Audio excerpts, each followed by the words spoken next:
Something is shifting beneath Canada's feet, quietly, powerfully, faster than anyone expected. For decades, the country relied on American technology, factories, and approval. Now, a new possibility has emerged, one that could reshape Canada's economy and sovereignty. It starts with a partnership no one imagined: Bombardier and Saab negotiating to build Swedish Gripen fighter jets inside Canada. This isn't a symbolic gesture. It's a full-scale program that could revive a defense industry abandoned for 60 years. These talks weren't rumors. Ministers quietly traveled to Sweden, insiders confirmed details, and Canada appears ready for its biggest defense pivot in modern history. This isn't just about jets, it's about independence, breaking free from the F-35 shadow and responding to global pressure with action. Real meetings, real planning, real intent.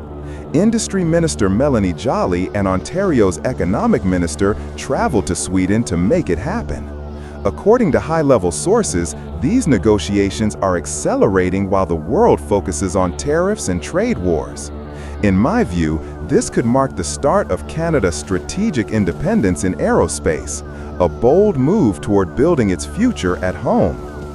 Thanks for watching Skyjet Wings, where defense decisions meet global strategy. Drop your thoughts in the comments below. What makes this development shocking isn't just the plan itself, it's how fast it blindsided Washington.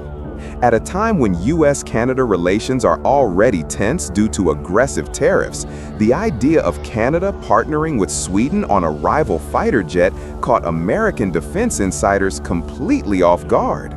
For the first time in over half a century, Canada is exploring domestic manufacturing of advanced military aircraft. But why now? The catalyst came not from North America, it erupted thousands of kilometers away on a battlefield in Eastern Europe. In September 2025, Ukraine stunned the global defense market.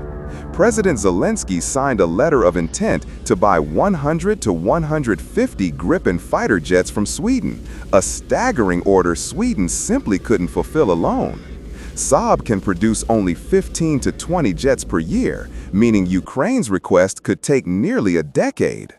The war demanded speed. Saab needed a partner, and Canada immediately stood out. Why? Canada had aerospace expertise, existing facilities, and Bombardier, one of the few companies capable of large-scale precision aircraft production. Canada also had a strategic need, an alternative to the F-35 program, whose costs were spiraling out of control. Suddenly, what was once a distant possibility became a perfect alignment of needs. Saab needed a partner, Canada needed a new direction, Ukraine needed jets on the battlefield. When Mark Carney entered office, one of his first moves was a full review of Canada's F-35 program. Insider reports suggest he was blunt. Exploding costs, shifting timelines, and deep dependence on US suppliers had become a strategic weakness, especially under a tariff-heavy American administration. In short, the stars aligned for Canada and Saab. But the world is only beginning to understand what this partnership could mean. Canada originally signed for 88 F-35s at $19 billion, but independent audits revealed the total cost would soar to nearly $28 billion. That jump was impossible to ignore. Enter Saab's Gripen E, nearly half the cost, cheaper to maintain, faster to repair, and built for harsh climates like the Arctic. It operates from short runways, rearms in minutes, and, most importantly, part of the fleet could be built in Canada. This isn't just a purchase, it's a step towards strategic independence. A Gripen facility could let Canada diversify its fighter fleet, keep F-35s for NATO, use Gripens for Arctic patrols, sovereignty enforcement, and high readiness missions, reducing dependence on a single country and aircraft. To understand why this matters, you have to remember 1959, when Canada canceled the Avro Aero, a cutting-edge jet years ahead of its time. 50,000 Canadians worked on it. Overnight, it vanished, prototypes destroyed, Engineers scattered, many moving to the US to help build NASA. Canada's aerospace dreams died on that runway. Since then, Canada has bought foreign jets, leased trainers, and watched its once world-class aerospace workforce shrink. No domestic control, no sovereign capability.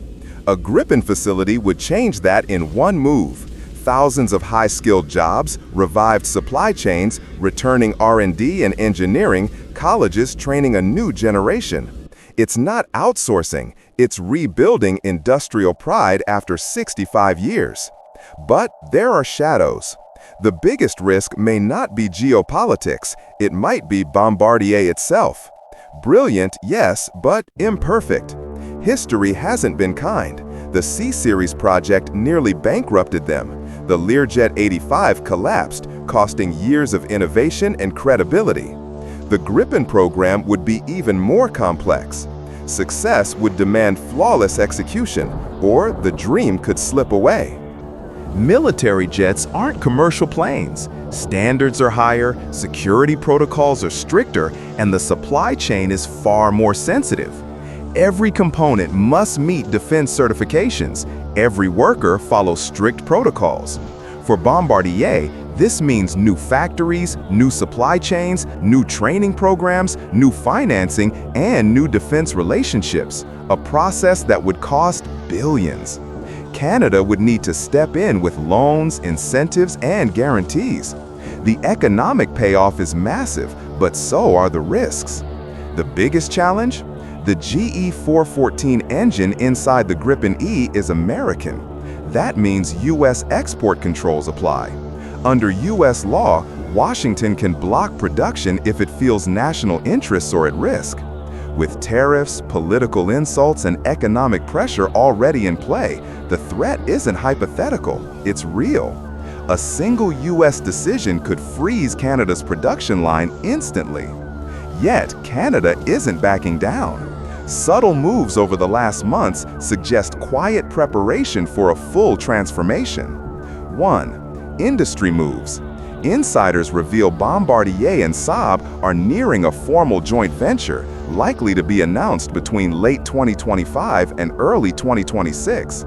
This shows negotiations are deep, structured, and government-backed. 2. Financial preparation. Ottawa and provinces are drafting support packages, loan guarantees, tax incentives, workforce programs, and aerospace grants. Governments only mobilize this level of funding for major projects. 3. Regional competition. Ontario and Quebec are openly competing for the facility, each vying for decades of economic activity, thousands of skilled jobs, and political prestige. 4. Education signal. Changes are even visible in classrooms, preparing a new generation of aerospace engineers and technicians. When you connect the dots, it's clear. Canada isn't just exploring possibilities, it's quietly building a future that could redefine its aerospace identity. Aviation schools and technical colleges in Ontario and Quebec have already started new programs in aerospace manufacturing, composites, defense production, and avionics. Educational institutions don't launch programs unless something big is coming. The fourth sign comes from the military. Early technical assessments on integrating Gripens with Canadian bases, especially Arctic facilities, indicate the Air Force is planning for a mixed fleet. They don't invest resources unless the jets are truly expected. Put it all together, and the conclusion is unmistakable. Canada isn't merely exploring the idea of building fighter jets, it's preparing for liftoff. For over half a century, Canada relied on foreign suppliers and factories to shape its air power. But rising costs, tariffs, and political pressure have made dependence dangerous. A Canadian-built Gripen line is more than hardware, it's a national statement. It promises thousands of jobs, technological revival, and strategic independence. It pulls Canada out of the shadow of the Avro Aero and gives the next generation the chance to innovate, build, and lead. The path won't be easy.